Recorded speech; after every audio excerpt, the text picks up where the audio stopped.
Dans le cadre de son 30e anniversaire, le RIPPH a le plaisir de vous offrir cette capsule sur les valeurs du processus de production du handicap. L'importance que prennent les facteurs environnementaux et les habitudes de vie dans le modèle conceptuel du processus de production du handicap l'amène à considérer le handicap non pas comme un problème individuel de santé, mais comme un enjeu de droits humains. Il avance en effet que la qualité de la participation sociale des personnes ayant des incapacités et de leurs familles est liée à la notion de droit à l'égalité. Le PPH estime que seule la mise en place d'une société ou d'une collectivité reposant sur une conception inclusive de l'accès aux environnements physiques, au cadre bâti, l'architecture, à l'urbanisme, aux produits et aux services, aux technologies, une transformation des représentations sociales envers la diversité esthétique, fonctionnelle et comportementale, de même que la disponibilité de mesures de compensation variées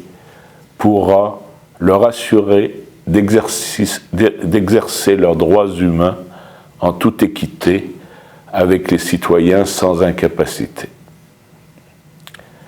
L'adoption d'une telle perspective par le processus de production du handicap l'amène à être tout à fait compatible avec la définition du handicap, les objectifs de changement social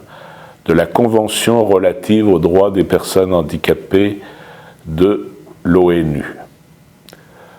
Le processus de production du handicap et la Convention valorisent en effet toutes deux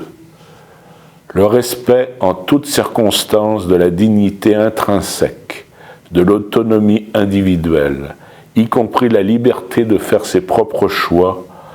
de la pleine participation et de l'inclusion des personnes ayant des incapacités comme principes fondamentaux. L'importance des facteurs environnementaux dans la création des situations de handicap, la non-discrimination et l'accessibilité comme conditions préalables de toute société inclusive, la responsabilité de l'ensemble des acteurs sociaux, publics, privés, dans la réalisation de l'égalité des chances et de sociétés inclusives. La compatibilité du processus de production du handicap avec la Convention relative aux droits des personnes handicapées permet donc d'affirmer que son modèle conceptuel, ses nomenclatures, ses définitions, ses instruments de mesure et ses applications peuvent contribuer au suivi de la mise en œuvre de la Convention,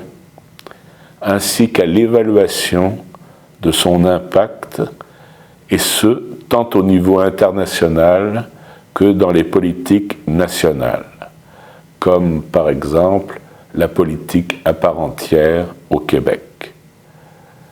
Et ainsi répondre à un besoin fondamental pour les 161 pays qui l'ont ratifié maintenant en 2016. Merci.